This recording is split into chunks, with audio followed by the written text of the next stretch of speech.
So today, we're doing something a little different. We're not just telling a classic horror story. No, we're treating it like a psychological case study. We're going to dig into the tale of Victor Frankenstein to explore a very modern problem. What happens when brilliant people refuse to take responsibility for the things they create?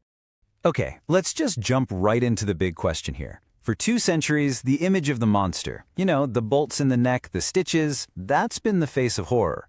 But what if we've been pointing our finger at the wrong guy this whole time? What if the true horror of the story isn't some reanimated corpse, but actually the total and complete psychological meltdown of the man who made him? The real tragedy here, the thing that's truly terrifying, is Victor Frankenstein's failure.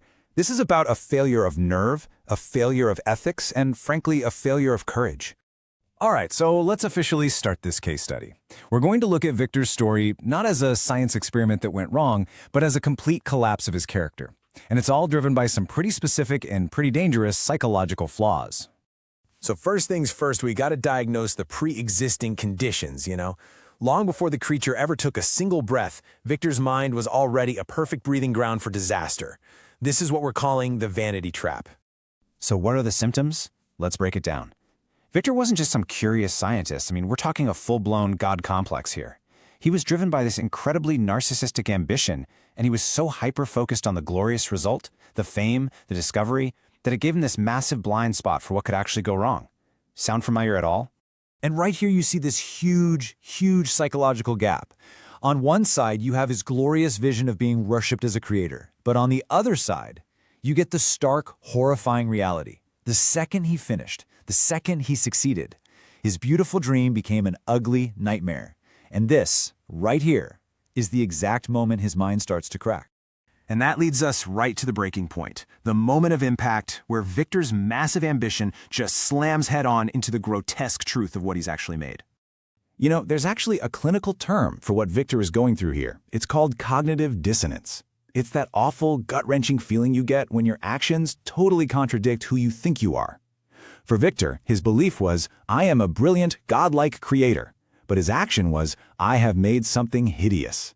That conflict was just too much for his brain to handle. And you can literally watch his mind break in 4 simple steps. 1, he's got this grand vision of himself. 2, reality smacks him in the face and it is ugly. 3, that internal conflict, that cognitive dissonance, becomes unbearable. And so what does he do? Step 4, he runs. He just bails. He abandons his creation to escape the psychological pain of having to face what he'd done. And this is the absolute key takeaway here. Him running away isn't just a moment of panic. It is a complete and total abdication of responsibility. This isn't a lab mistake. It's a profound moral collapse. And every single tragedy that happens next in this story flows directly from this one moment of cowardice. Because that one act of running away, well, it kicks off a chain reaction, a total downward spiral of tragedy that just gets worse and worse, because he keeps choosing silence and avoidance over responsibility. Just look at how this unfolds. It all starts with that first act. He abandons the creature. Then what happens? His little brother, William, is murdered. And does Victor speak up and tell the truth? No. His silence gets an innocent woman, Justine, hanged for the crime. It just escalates from there. His secrecy, his constant avoidance, it leads directly to his wife, Elizabeth, being killed on their wedding night.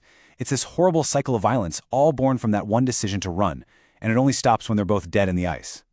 And that's the thing, right? That's the core lesson of his downfall. Running away from your responsibilities doesn't make them disappear. It's like you're giving them fertilizer. You're just giving them the time and space to grow into much, much bigger monsters. Avoidance literally architects its own tragedy. Okay, so what's the big picture here? What's the final prognosis of our case study? Why on earth should we care about this 200-year-old story today, maybe more than ever? It's because Frankenstein hands us this perfectly clear, absolutely fatal formula. You take unchecked ambition, you add a complete disconnect from ethics and accountability, and what do you get? Not progress. You get self-destruction. That is the essential warning of this novel. And that warning is, wow, is it loud today? Think about it. AI, genetic engineering, social media algorithms, you name it. Are we so thrilled with what we can create that we're developing these huge blind spots to the consequences? Are we separating the act of innovation from the simple act of being an ethical human being? And here's the big one. Who's on the hook when the modern-day creatures we create cause real harm? Which leaves all of us with one massive question to chew on. Victor Frankenstein's greatest sin wasn't playing God. It was his refusal to be accountable for what he created. So, as we stand here on the edge of creating things that he couldn't even have dreamed of, how do we make